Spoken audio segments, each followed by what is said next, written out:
Hey-ho, creepy friends and weirdos, and welcome to the Strange Vibes weekly horror and weird fiction podcast. I'm your sinister host, Sylvia. We have a couple of spooky stories for you tonight. First, Lost Wagon, a Western Mages story by Samantha Hammond. A clever blend of Old West flavor with a hit of powerful magic. Then, part 1 of The Embankment by Paul Radcliffe. From ancient times, during winter, the veils between human and spirit worlds thin, and ghosts easily roam the realm of mortals. But first, a word from our sponsor.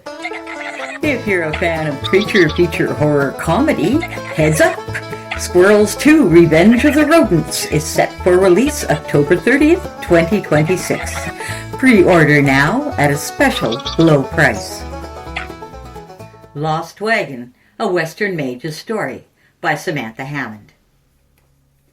Sergeant Chuck Saunders turned his cavalry squad southwest off the main trail heading west to Fort Laramie. They followed a wagon's haphazard track because it led in a direction their commanding officer, Captain Walbridge, had warned them strange happenings were occurring.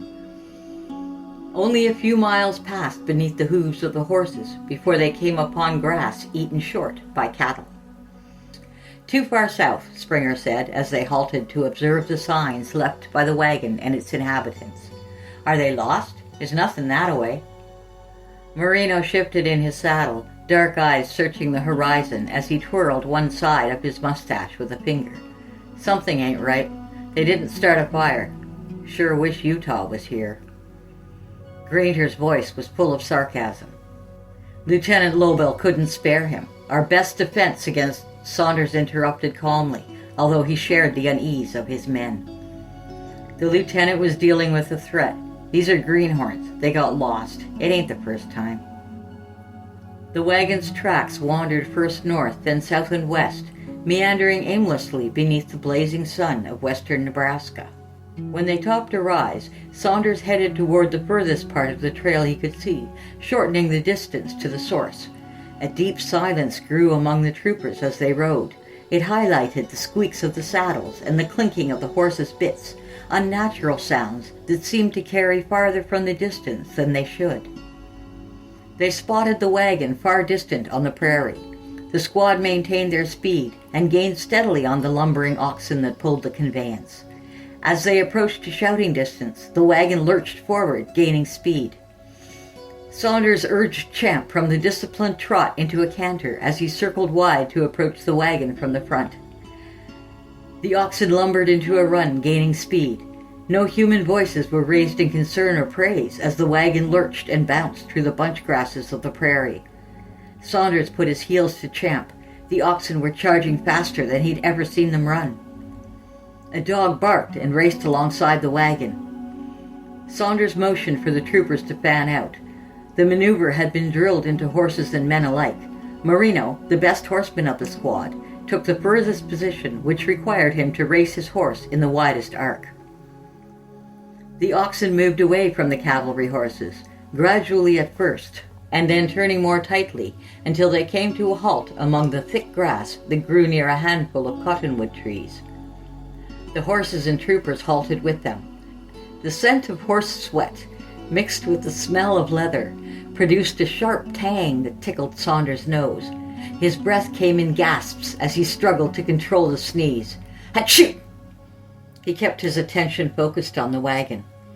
A shadow passed smoothly from back to front beneath the white of the wagon cover. The hair on the back of Saunders' neck stood on end. He nodded at Granger. The experienced trooper put a hand on his pistol. Springer, beside him, did the same. "Hello," Saunders called, and stepped to the ground. His knees were stiff from the hours spent in the saddle, but they adjusted to his weight in 2 steps. "There's no one in the seat." Marino's voice was soft, barely heard above the whisper of the breeze through the leaves behind them. Saunders approached the rear of the wagon. "Is anyone there?"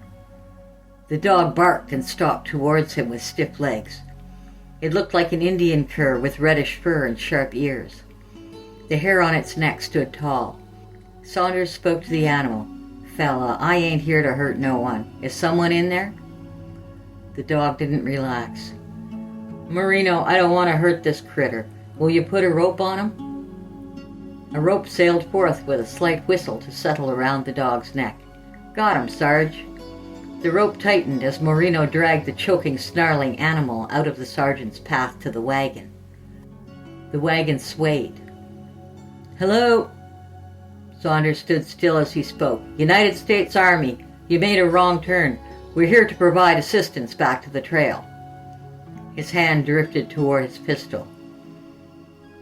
The growling of the dog and the small ripples in the canvas stretched over the wagon hoops were the only signs of life. Hand on his pistol, Saunders leaned forward to peer inside. He took one more step. The dog lunged, snarling and fighting the rope. Saunders glanced at the animal. A dark force launched itself from the wagon, smashing him in the chest with enough force to knock him backwards. He landed with a grunt. A crack of noise deafened Saunders. White light filled his vision, blinding him. He shoved the small weight away from him with all his strength. Ears ringing, Saunders shook his head and twisted to bring his feet back underneath him. "What the hell?" he shouted. There was no response. A shadow sat in the open sunlight, dark tentacles extending toward him. Saunders swallowed and blinked. A child squatted before him with teeth bared, no clothes. Forcing himself to breathe, Saunders grabbed his gun and stared at the boy. It was several seconds before he dared a quick glance to check on the rest of his squad. 2 troopers were on the ground regaining their feet. 3 remained on horseback, but only Marino was in control of his animal. The dog's belly was on the ground. Its eyes were glued to the child. "Sir!" Saunders twisted his head. "What?" he yelled back at Private Bergeron. The man's skin seemed whiter than usual. The man's lips moved, but Saunders didn't hear the words. He cupped his hand around his ear and kept an eye on the child, who backed one step at a time toward the wagon. The boy showed his teeth at the soldiers. "Talk to him," Saunders instructed, and threw his chin toward the boy. He put his hands over his ears. The ringing was giving him a headache. Drummond had a pistol in his hand, pointed in the general direction of the youngster. Saunders tried to lower his voice and pulled his hand from the reassuring grip of his own firearm. "Drummond, put that away." The trooper lowered the muzzle, but didn't holster it. Saunders scowled. Granger walked into the tense situation, leading his horse. His lips moved, and Saunders shook his head and pointed to his ears. "I can't hear." Bergeron faced him and put a finger to his lips. "Be quiet." Saunders nodded and shut his mouth. The pale trooper turned back to the boy and knelt down. The naked youngster had a dark skin tone with a long black braid down his back. The braid was frazzled but held most of his hair in place. Something like a smile twisted the boy's face, but shadows extended from him, sliding along the earth, despite the direct sunshine. A shiver racked his body, and with the noise in his head expanding, the sergeant's senses narrowed. Marino dropped the rope, and the dog rushed to the boy. It wiggled along its belly on the ground, licking at the youngster's face. The boy's hands shoved the dog away, and he kicked at it. The dog whimpered and stared upward at the boy's face. Bergeron engaged with the youngster, and Saunders glanced about. The oxen stood stock still, despite the ruckus that had been raised among the horses. Marino remained in his saddle and gave Saunders a small, reassuring nod as he recoiled his rope. The ringing in his ears coalesced to a raging headache. A strong hand took hold of his arm. Saunders turned with fists swinging, but pulled the punch before it struck. Granger threw up an arm to block the blow. He shook his head and pushed Saunders toward the shade of a cottonwood tree. Walking, the repeated pound of his feet against the earth caused jolting agony through his head. Sergeant Saunders was grateful when the private pointed at the thick grass. He sat gingerly. Granger brought him a canteen. After a long drink, Saunders allowed his eyes to drop closed, and the pain eased somewhat. His eyelids felt glued shut. Saunders wiped his eyes with a hand and arm that weighed half a ton. Dropping his arm back to the ground was a relief. He still could not see, and that sent a spike of panic through him. A warm, wet tongue swiped across his eyes, and Saunders groaned, lifting his heavy arms to protect his face. The dog whined, and the tongue swiped across his face again. "He's awake. Marino, call the dog." Kissing sounds. "Here, boy, got some more supper for you." The soft voice of Marino called, and the presence of the dog disappeared. Saunders peeled his eyes open, feeling like he had the worst hangover of his life.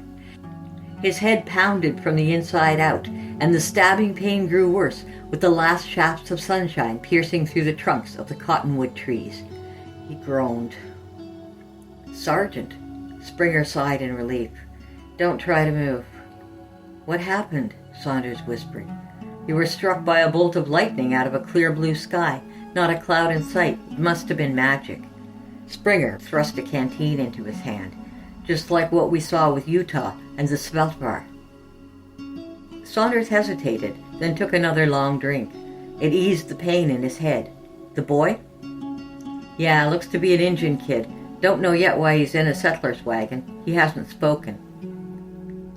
Saunders kept his voice soft, the words coming slowly as he worked through the agony in his head. "Is he the cause of the oddities we were sent to investigate, or a symptom?" Springer snorted. "Until he talks, we don't know. Bergeron has spent all afternoon trying to find out." "Is the Sarge awake?" Bergeron asked. Saunders flinched. "Shh," Springer answered. "He's not feeling well, but the sergeant has all his senses." Springer stood. "He needs rest." "I really think he should know. Now?" Springer asked. "Yes," Bergeron answered. His voice dropped as he approached. "I really wish Utah was here. We should have a mage for protection. He'd know what to do." "We are managing," Springer said. "The boy hasn't threatened anyone, and we don't know what actually caused that lightning bolt." Bergeron's voice dropped to a whisper. "I'm telling you it was him. He's not normal." Saunders saw the pale man shiver. "It's his eyes." Saunders cleared his throat and made as if to sit up, but his head swirled and he groaned. "Not yet, sir." Springer laid a hand on his shoulder. "We're camping here tonight. Drink some more water." He pushed a canteen at Saunders. Water splashed and spilled down his shirt, but it felt cool and absorbed into his skin. The offering of moisture was appreciated. "Thanks," Saunders said, and laid his head back to stare into the sky. "Haven't you seen the shadows?" Bergeron's voice was soft. "It's not something to bother the sergeant about right now," Springer answered. "But we can handle one child," Granger interrupted. "He's not what we expected, and I agree that something's off, but he's only one youngster." The stars popped into existence one at a time as the sun slipped further behind the western horizon. A lonely, wispy cloud floated below the trees. Fog rising from the small pool of water blurred his vision. Saunders shut his eyes again. A warm body snuggled in beside him, and Saunders scrunched his fingers in the dog's fur as sleep stole his pain. Saunders didn't remember waking up as he stood among the trees. The horses grazed peacefully in the grass, and his troopers slept with their heads on their saddles, wrapped in their blankets to ward off the chill of the prairie night. A small figure rose from among the men. It was the naked Indian boy. "You have interrupted my search." Saunders blinked, surprised the child spoke so easily to him. "You are far from the protected trail, and there are many dangers. Where are your parents?" He tipped his head. Something was different. The boy's form was shadowed, though he stood in a patch of moonlight, and at the edges of his vision there was furtive movement. Saunders looked, but saw nothing. A thick fog rose from the small pool of water between the trees. It crept outwards, tendrils grasping and reaching. It clung to the ground and formed around the branches beneath the tree trunks. "Who are you?" Sergeant Saunders asked. "Not one of those you protect." The boy's voice deepened. His shoulders squared and drew back as he stared over his sharp nose. "And not the youngster you think I am. This vessel is a recent acquisition." The cloud of moisture crept forward, covering the first soldier. The man gave a small cough. "Don't hurt them." Saunders' voice tightened. They have only attempted to protect you and others. They followed my orders. We are warning magic users that this area is protected by the United States Army." The small, dark-haired figure tipped his head back. A sound came from deep within his chest and turned into a laugh, raising the hairs on Saunders' neck. The sergeant swallowed against the fear. "The Council of North American Mages has representatives at Fort Robinson who claim the magical resources of this area. Whatever you do to me and my men will be reprised." "Usurpers," snapped the figure, now hidden by mist. A shiver raced down Saunders' back. He drew in a breath. Weak. Someone placed protections on you, or I would have exchanged vessels. Do those protections extend to your followers? Another gasp rose from a sleeping trooper as the fog swallowed him. Saunders jerked his eyes to his men. Fingers of fog wrapped over the face and body of a third form. His hand dropped to the pistol on his hip. "Only one is needed to carry the message," the voice echoed out of the dampness. The boy's form dissolved into the fog. The dog whimpered and, tail tucked beneath its belly, crawled close to the fringe of the mist. The fog withdrew an inch. The dog crept forward again, remaining at the edge of the cold moisture. Another small retreat of the dampness allowed the dog to reach the closest trooper. "It seems you have a champion. This body has a fondness for the creature, and I find myself swayed from my intent. You have until dawn to vacate my lands." The fog sucked back into the water with a rush of wind that knocked Saunders to his knees. The jolt of pain woke him from the dream, and he sat up coughing. Shaking, he rose to his feet. A wisp of fog hung above the rippling water. Saunders controlled his breathing as he noticed the troopers sleeping with heads resting on their saddles, just as they had been in the dream. The dog stood at the edge of the water, whining. The small form of the Indian boy was gone. "Sarge?" Bergeron asked sleepily. "Everything okay?" "Up and at 'em," Sergeant Saunders announced. "We're leaving. Now." 5 men groaned, and he sighed in relief. Living in a rural Western community gives Samantha Hammond a personal understanding of the history and characters inhabiting the prairies and Rocky Mountains today. Working cattle hasn't changed much in the last 200 years, and the characters of the rangelands today are as fierce and independent as ever. And now here's Paul with part 1 of his shivery tale. The Embankment, written and read by Paul Radcliffe. The dead do not rest in peace. It consoles the bereaved to think that they do. The thought comforts them perhaps in the knowledge that one day they must follow. But the dead harbour jealousy and they nurture malice. The dead are all ghosts and they remain. They endure when living memory is gone, and their names are moss on cracked gravestones. The dead are ghosts, and children are aware of their presence. They know it instinctively as night follows day, a matter of common knowledge. They know ghosts are malicious, but they do not know why. Being children, they tell stories about them to other children. The tales are exaggerated to frighten the younger ones, but still there are grains of truth to be found. They are buried deep among the terrified screams, the shadows on moonless nights, and the nameless spectres that prey on the unwary. But where there are children, there are ghosts, and they said there were ghosts on the railway, and in particular, the bridge over the tracks served as an informal meeting place. Children seemed to drift there somehow. They came and went. Friendships and alliances were made and broken, and it was part of the fabric of the distant world of childhood. Few adults comprehend it, and fewer still remember. The bridge itself was a ribbon of concrete stretching above 2 sets of railway tracks, 4 lines in all, and the lines ran into 2 tunnels. They were dark and cavernous, and the grey daylight only crept a short way into the blackness. These structures had been carved laboriously out of the local sandstone, and the date of their opening was etched onto a stone block, placed between the tunnels and surmounted by a heraldic plaque detailing a coat of municipal arms. Blackened by smoke and faded by weather, the year was still legible, 1879. The stonemason, duly instructed by some long-dead railway dignitary, had added Latin wording, Eheu fugaces labuntur anni.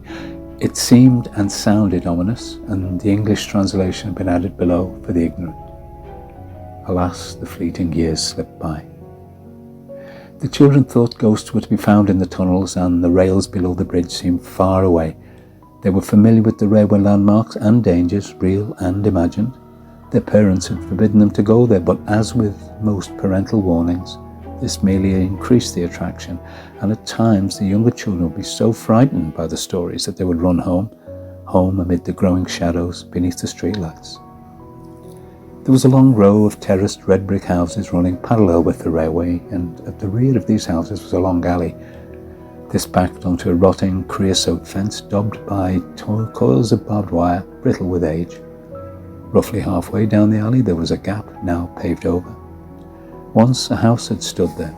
It had been damaged by a German bomb, dropped by the Luftwaffe fractionally early during one of the many raids on the nearby docks, and as the house had collapsed, 2 children had been trapped by falling masonry, and they were killed.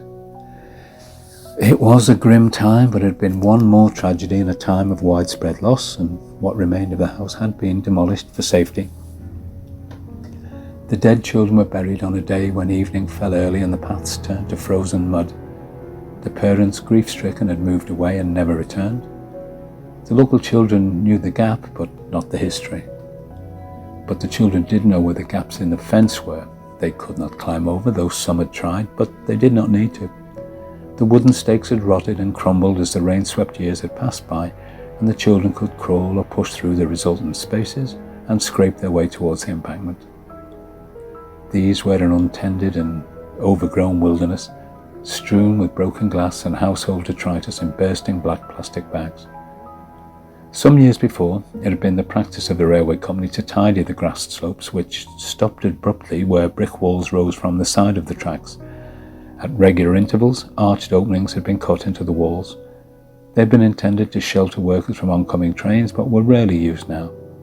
The children knew that one such opening held a ghost or a demon or something for which they knew no name.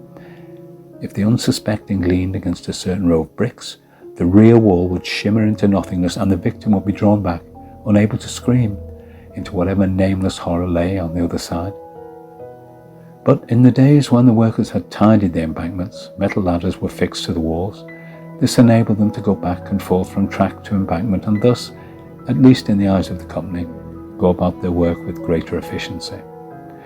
When a wider authority swallowed up the local railway company, this practice was seen as inefficient and the embankments were left to the weeds. But the ladders remained.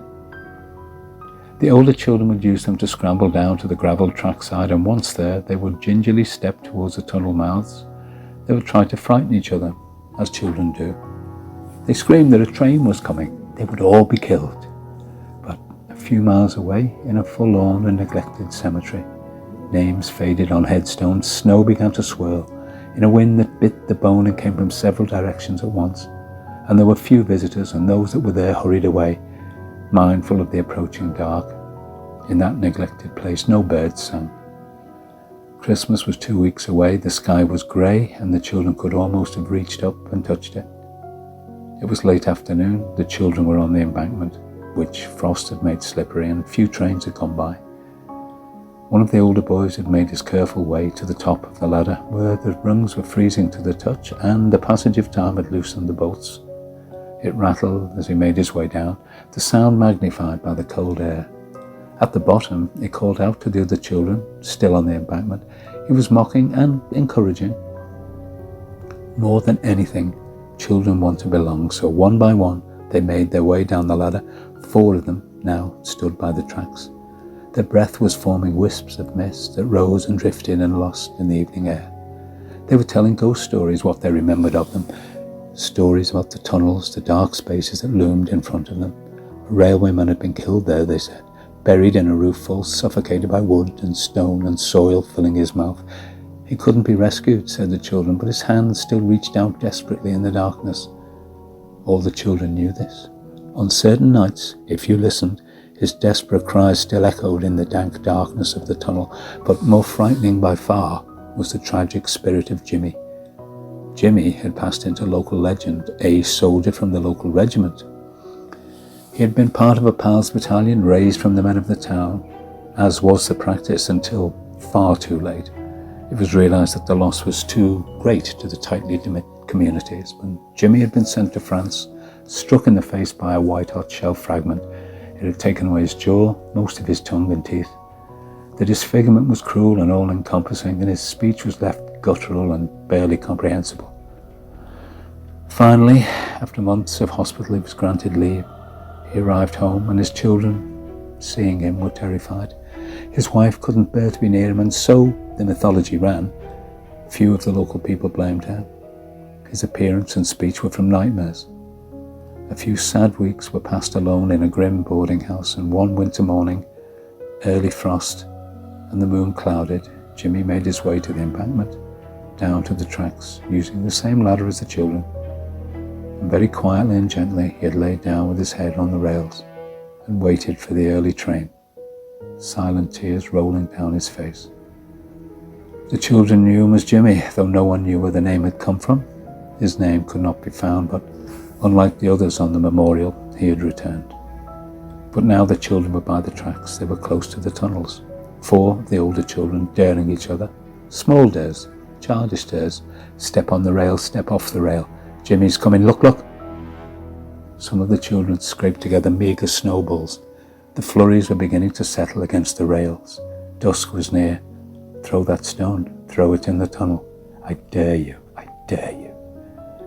Dares became tag, and other boys, smaller and younger, had made his cautious way down the ladder and joined them in the more thickly falling snow. The glow of the streetlights cast pools on the embankment where the shadows were blurred now, and the game of tag petered out. The newcomer was noticed, and a ragged chant began. Dare, dare, dare, dare. It grew louder and insistent. The chorus grew louder and continued as one of the girls dared the boy to walk into the tunnels, dark and ominous. Right into it, all the way so we can't even see you. Are you frightened then?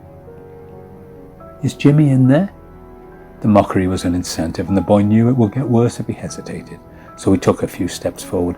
The other children ran in front of him and stopped screaming at the tunnel entrance.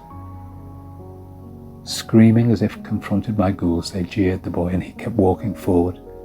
While the snow fell, and unnoticed by the children, there was a faint glimmering on the embankment where the cries of the children had faded. But to the boy his footsteps seemed louder as he walked into the tunnel. There were other sounds, or the child's imagination thought there were, a desperate scraping, a rare woman fighting for breath against a pitiless weight. Worse, the sobbing of a soldier, his face devastated as he waited in the dark. Maybe he did. The boy couldn't tell. He was following the gentle curve of the tracks, and the arch of dim, pale light behind him grew smaller. He seemed to be a long way into the tunnel, and he was sure the other children couldn't see him, so he turned and walked back, avoiding the urge to run, knowing the derision it would bring. He emerged from the gloom of the tunnel, and the dare was won. But as his eyes adjusted to the light, he saw the snow was now settling on the rails and the sleepers. But he also saw 2 children, a boy and a girl, standing behind the others, and he hadn't seen them before. Maybe they came from a few streets away, enough to make them strangers. The local children had their own borders, undefined but strictly observed, but it didn't matter. He had won the dare. It must be time to go home. The older boy stepped to the front of the group, and the others looked at him and seemed to defer to him. I've got a dare for you, he said. A real dare. Hear the thrilling conclusion in next week's podcast on Sunday, May 31st at 9 p.m. Eastern Standard Time. Paul Radcliffe is based in New Zealand. He had an aunt who lived in a haunted farmhouse in England. Haunted by a monk, yes, really, which explains a lot. Paul works in emergency and is susceptible to hypnosis by cats. He explores the supernatural at its most disturbing, when it subtly overlaps the everyday and boundaries blur. Tune in next week for more stories of the weird, uncanny, and macabre. Until then, my friends, stay strange.